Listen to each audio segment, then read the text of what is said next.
ഒരു വർഷം കഴിഞ്ഞ് ഒരു ലീവിലെത്തുന്ന ആൾക്കാർക്കൊക്കെ എല്ലാ വർഷവും മെയിൻ്റനൻസ് ആണ് ഒരു വീടിനെ സംബന്ധിച്ചിടത്തോളം. കാരണം നമുക്ക് വന്ന് തുറക്കുമ്പോൾ പ്രശ്നങ്ങളാണ്. ആ പ്രശ്നങ്ങൾ ഉണ്ടാകാതിരിക്കാൻ വേണ്ടിയിട്ട്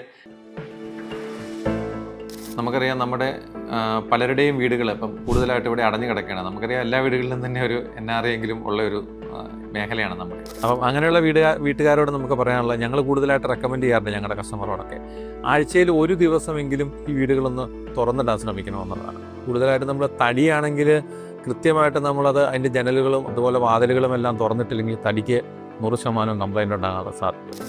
എന്നാൽ കൂടുതലായിട്ട് ഇപ്പോൾ നമ്മൾ സ്റ്റീൽ ഡോർസിലേക്കെല്ലാം പോകുന്നുണ്ട്. അതാണെങ്കിലും നമ്മൾക്ക് ഈ ഡോറുകളും വിൻഡോയും എല്ലാം അടഞ്ഞു കിടന്നു കഴിഞ്ഞാൽ അതിനകത്ത് ഈർപ്പം ഉണ്ടാകാനുള്ള സാധ്യതയും, അതുപോലെ തന്നെ ഇത് വീണ്ടും അതിനകത്തേക്ക് കംപ്ലൈൻറ്റ്, ഡോറുകൾക്ക് മാത്രമല്ല ഉള്ളിലുള്ള പെയിൻറ്റിനും എല്ലാം നമുക്ക് കംപ്ലൈൻറ്റ് ഉണ്ടാകാനുള്ള ഒരു സാധ്യതയുണ്ട്. അതുപോലെ അടഞ്ഞു കിടക്കുന്ന വീടുകൾക്ക് ഏറ്റവും കൂടുതൽ ശ്രദ്ധിക്കേണ്ടതാണ് പുറത്തുള്ള ഭാഗത്ത് എവിടെയെങ്കിലും നമുക്ക് ലീക്ക് ഉണ്ടോ അങ്ങനെയുള്ള കാര്യങ്ങളൊക്കെ. അതൊക്കെയല്ലേ നമുക്ക് മുമ്പോട്ട് വലിയ സാമ്പത്തിക നഷ്ടത്തിലേക്കൊക്കെ വരും. ഡോർസ് ആൻഡ് വിൻഡോസ് നമ്മൾ വീക്കിലി ഒരു പ്രാവശ്യമെങ്കിലും നമുക്ക് തുറന്നിടുകയാണെന്നുണ്ടെങ്കിൽ നമുക്ക് ഒരു അധിക ചെലവില്ലാതെ വലിയ മെയിൻ്റനൻസ് ഇല്ലാണ്ട് നമുക്ക് മുമ്പോട്ട് പോകാൻ സാധിക്കും. കാരണം നമുക്കറിയാം പലപ്പോഴും ഒരു വർഷം കഴിഞ്ഞ് ഒരു ലീവിലെത്തുന്ന ആൾക്കാർക്കൊക്കെ എല്ലാ വർഷവും മെയിൻ്റനൻസ് ആണ് ഒരു വീടിനെ സംബന്ധിച്ചിടത്തോളം. കാരണം നമുക്ക് വന്ന് തുറക്കുമ്പോൾ പ്രശ്നങ്ങളാണ്.